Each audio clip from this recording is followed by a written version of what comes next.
Okay, welcome to our final session for the day, and thank you, few audience members, for hanging in there. My name is Lynn Blewett, and I'll be moderating this session. We've been listening all day today about the data resources and the existing information of what we have, and now we're going to think about where we're going and some changes that are occurring in measurement and monitoring.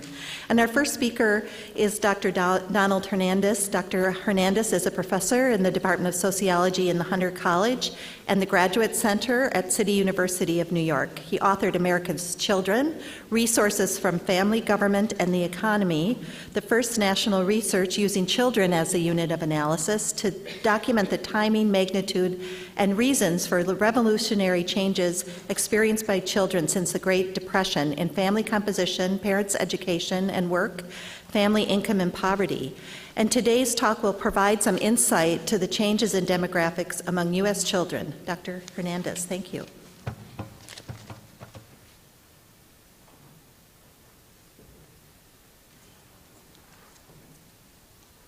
Thank you very much. It's a pleasure to be here today.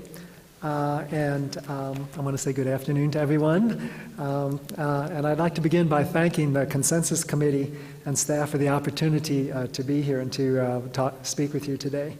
In discussing the demographics of U.S. children in relationship to obesity, I'm going to focus on three sets of key statistical indicators. For each of these, and I need to remember to change my slides, for each of these three sets of indicators, I'll share with you new results that I've calculated from the NHANES.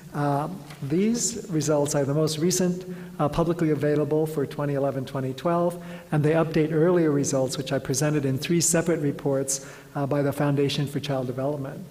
First, I'm going to discuss the enormous transformation that's occurring in race-ethnic origins of U.S. children. These results are based mainly on U.S. Census Bureau population projections. Second, I'm going to discuss childhood experience with poverty, near poverty, and income inequality.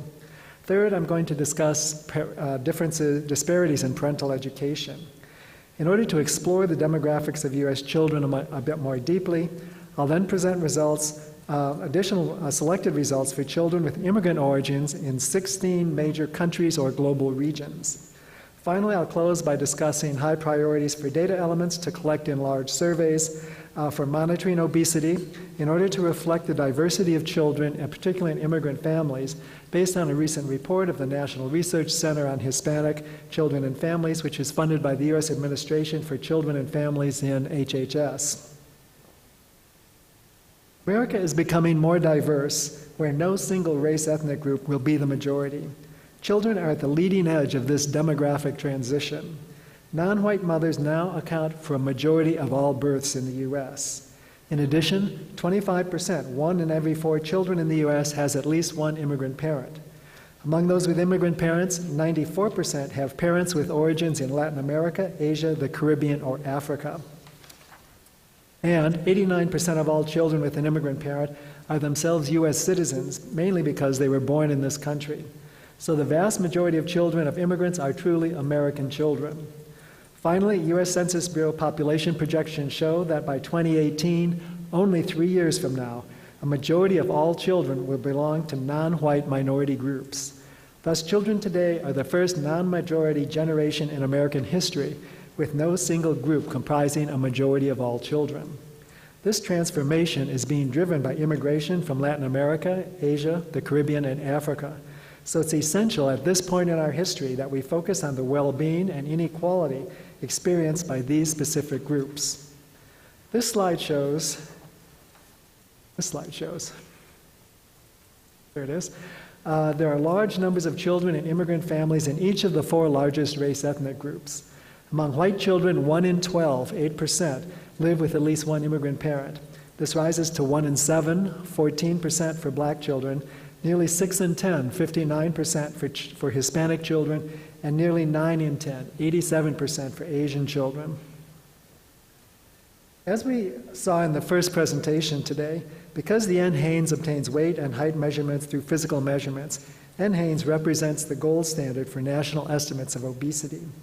Results indicate that Hispanic and black children ages 6 to 17 are much more likely than white children to be obese at 23 or 25%, versus 17%.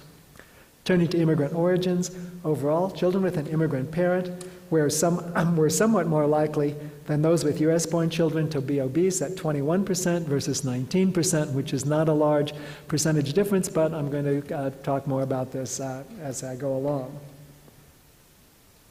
More detailed analysis specifically for children with U.S.-born parents indicates that 17% of white children are obese, compared to 23 to 25% for Hispanic and Black children with U.S.-born parents. Among children with at least one immigrant parent, 25% of Hispanic children are obese, but I have not reported for white or Black children of immigrant parents because of the very small sample sizes in HANES for these groups. In addition, as I was preparing for this presentation at the end of last week, I also found for the most recent 2011-2012 data set that it's now possible to identify Asians, as was mentioned earlier this morning.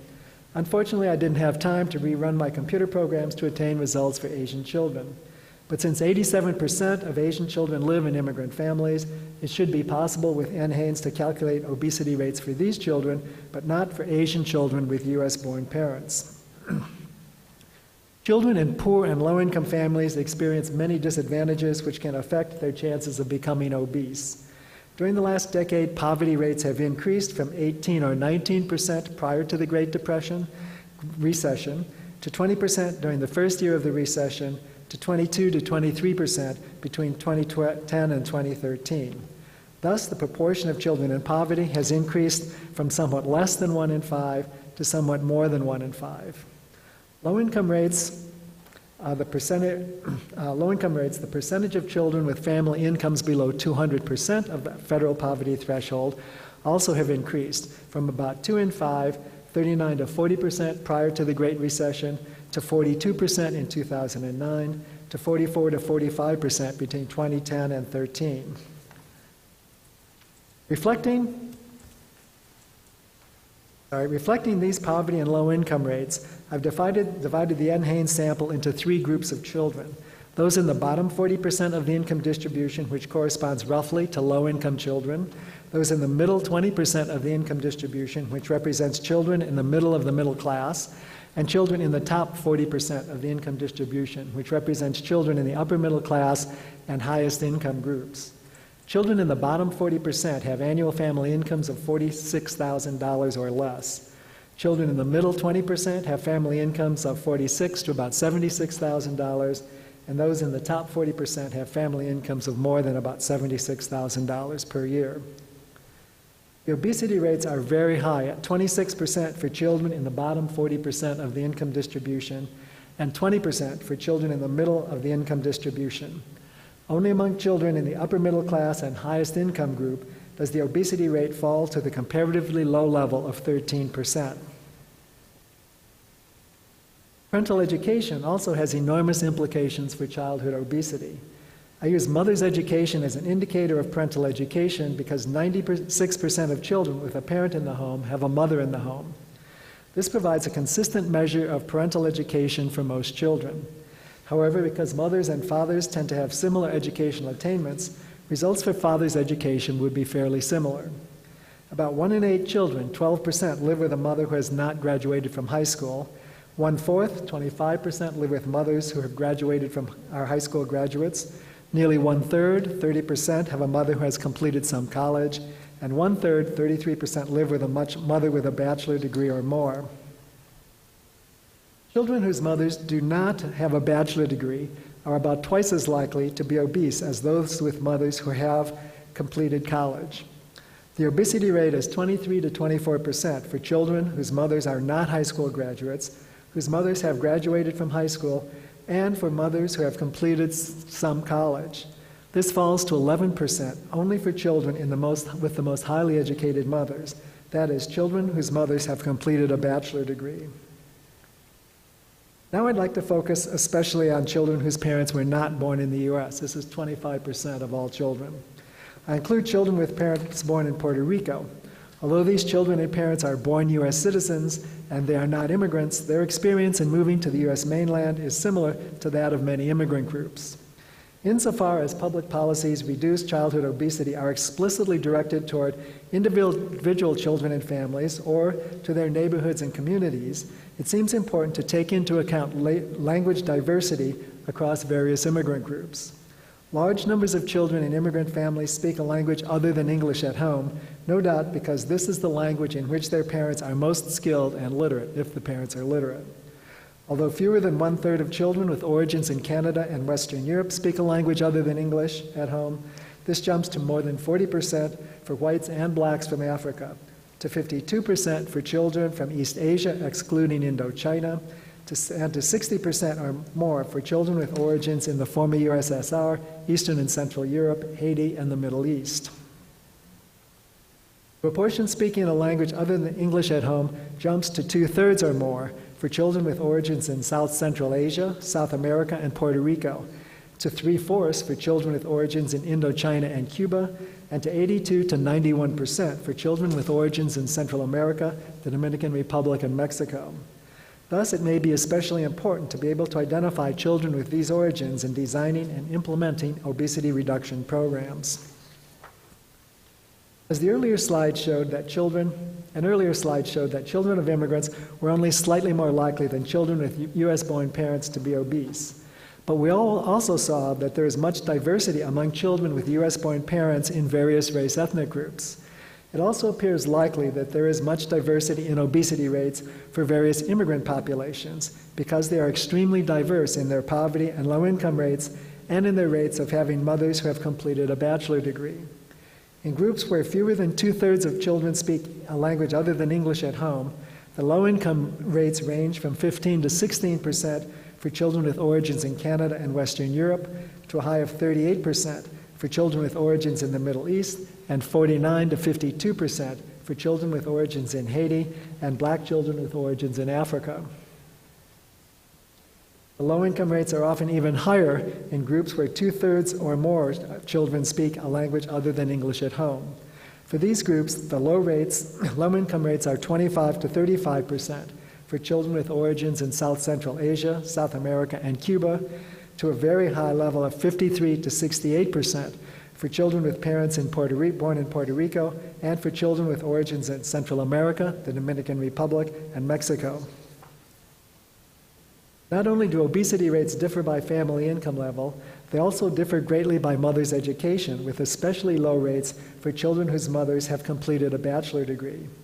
In groups where fewer than 2/3 of children speak a language other than English at home, the percentage whose mothers have a bachelor degree ranges from a high of 45 to 55% for white children from Africa, and for children with origins in Canada, Western Europe, and East Asia, excluding Indochina, to the lower levels of 38 to 41% for children with origins in the former USSR and Eastern and Central Europe and in the Middle East, 27% for black children from Africa, and only 16% for children with origins in Haiti.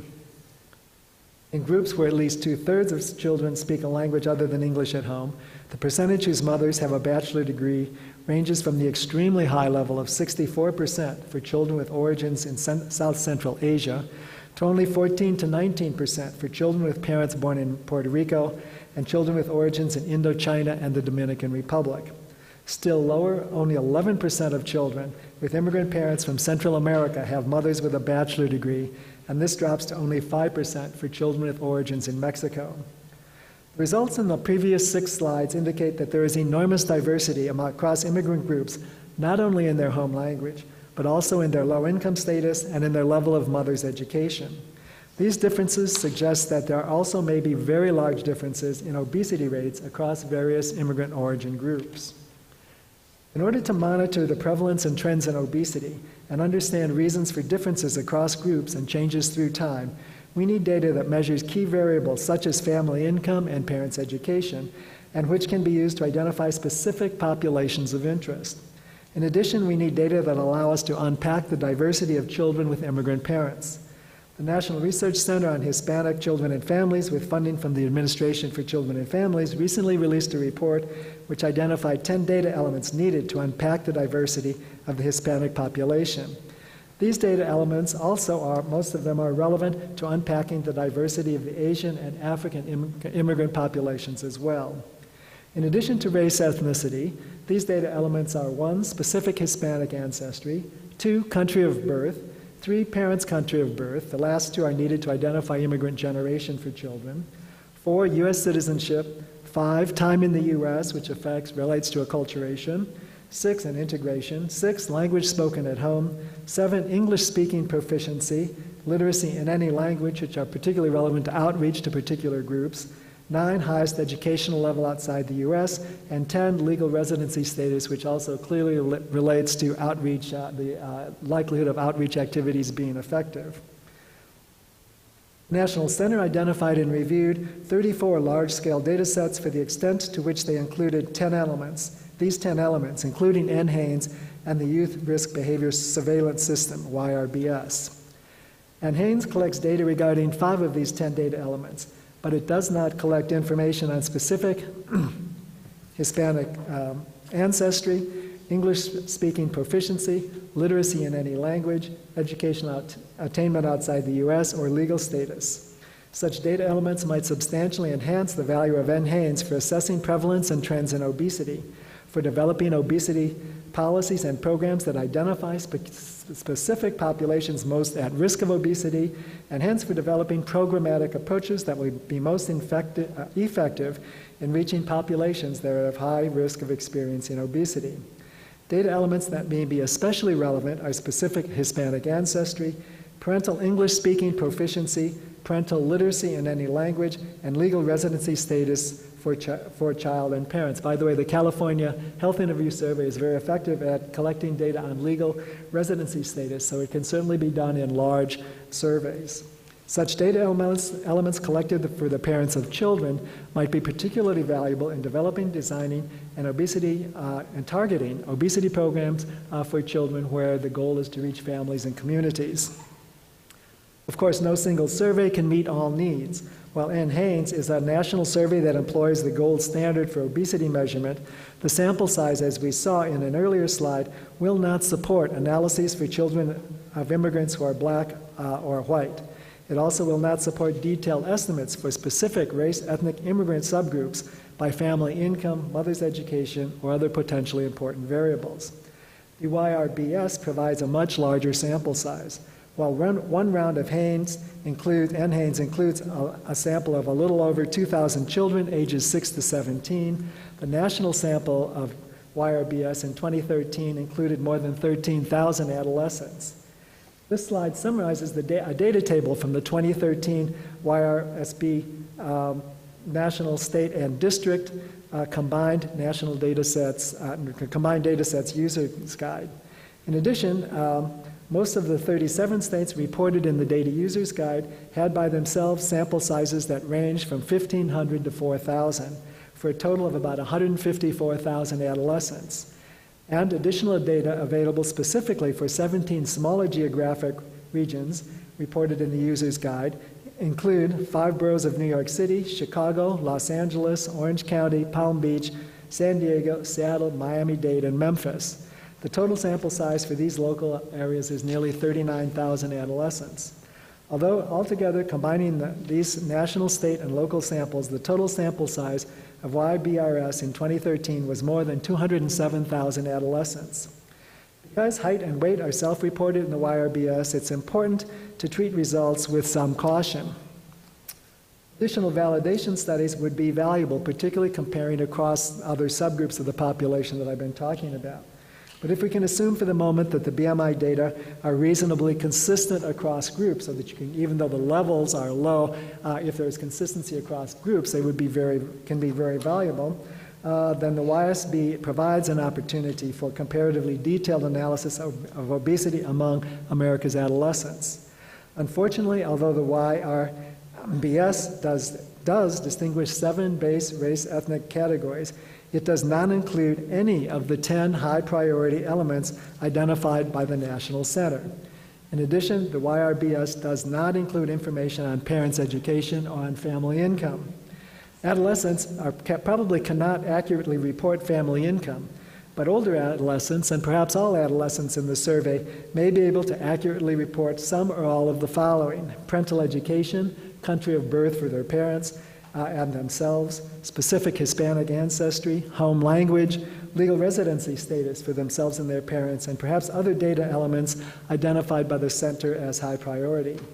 If methodological research finds that adolescents in YRBS can report these data elements, the collection of such data would enormously increase the value of this surveillance system as a vehicle for monitoring prevalence and trends in obesity, and as a vehicle for developing, designing, and targeting policies and programs that are needed to reduce very high levels of obesity among high-risk populations of children. Sorry, I didn't.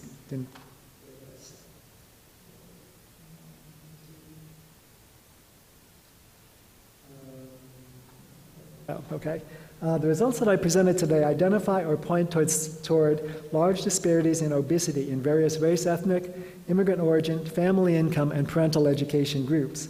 Policies and programs to reduce obesity will be most effective if they are founded on data that identify populations most at risk, and if they are tailored to the language, educational levels, and geographic location of these populations.